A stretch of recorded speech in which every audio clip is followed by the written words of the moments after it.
It's interesting how the table's divided. Those are the people who make the rules and do the funding, and we're the people who deal with the impact of their decisions. I'm Janis Burgess. I am Ontonagon County probate judge. I've been privileged to be working for you all since January of this year. That opportunity came about as a result of a retirement, so a vacancy was created. Because I was appointed midterm, the voters now will decide if I continue to serve as Ontonagon County's probate judge. And I'm here to say, I really want to do that. For lots of reasons, and one is because the probate court, and Ontonagon's probate court is so much more than just that. What the probate court deals with is juvenile matters, family matters, abuse, neglect, parental terminations. We also deal with the actual probating of estates in the event that a person dies, dealing with those assets and distributions, guardianships for adults and minors, conservatorships, dealing with the funds for adults or minors to the extent that that needs to happen. But in Ontonagon County as well, the probate judge has statutory district court authority. So the probate judge has all of the authority of a district court judge. Now we share Judge Tingstead with Gogebic County, and he's very active and he likes to do as much in Ontonagon as he can. So whenever he isn't available or there's something that conflicts with his docket in Gogebic, then I also serve presently as the district court judge. I am also by assignment the presiding circuit court judge in Ontonagon County. So that's divorces, that's civil lawsuits, that's criminal matters, anything that the circuit court does. So it's basically one-stop shopping when you come to the probate court. And there literally are days when I wear all three hats. I will go into a court hearing and be a district court judge, go out, change court reporters, come back in, be the circuit court judge, and on that same day also have some probate court matters before me. My background has been in all of those courts. In the 30 years that I practiced law, I was actually preparing for the opportunity to serve in a court just like this. The first 10 years I served in Detroit. It's a little different than Ontonagon County, but it's a fantastic educational court. And I worked for a firm in Southfield, Michigan, and as the youngest lawyer in, you handle all of the court proceedings in whatever county has to happen. You're the road lawyer, so as addition to the road warrior. So you're out there handling all kinds of cases in all kinds of courts, getting exposure to all kinds of different judicial philosophies as well. So that was good education. And then in 1989, I had the opportunity to come back to the UP. I'm a native Uper, was born and raised in Trout Lake, not Trout Creek, Trout Lake, a little further east. Much smaller and a lot flatter than Trout Creek, but other than that, very similar and same UP values. So when the City of Menominee job became available, I jumped at it and was the city attorney in Menominee for 10 years, then went back into private practice, practicing in all of the courts that I now preside as a judge. I also am a member of the Great Start Collaborative. I'm on the Child Care and Early Education team. So I have been participating with this group and in some of the presentations and taking that knowledge with me back to the court. Because in all three of those courts, early childhood issues arise. Whether you're dealing with, the parental rights issue, that's pretty apparent.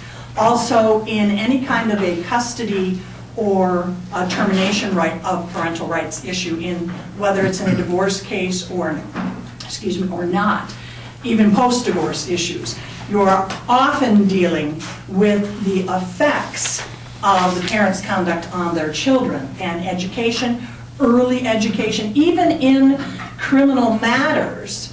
If there are juveniles in the home, if there are small children in the home, and you're dealing with issues of removing parents from the home, you've also got children that you're dealing with as well. So in the probate court in particular, it is a remedial court.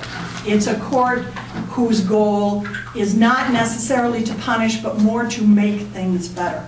So the focus of an organization like this fits directly with what I look to do as a judge. Where are resources? Where are there things that I can draw from to help this particular family?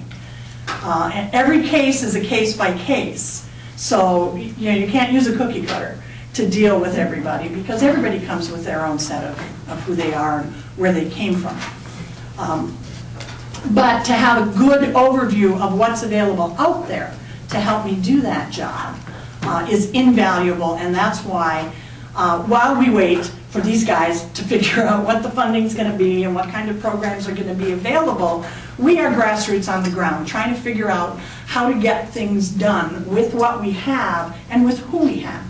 Because our resources are not just our dollars and cents, but they're the people who make up the committees, and the volunteers. The community volunteers are fabulous. And I have found since in the relatively short time I've been in Ontonagon County, everybody's doors are open. And I'm not just talking about people who don't like to lock their doors because it's a small town, we shouldn't have to.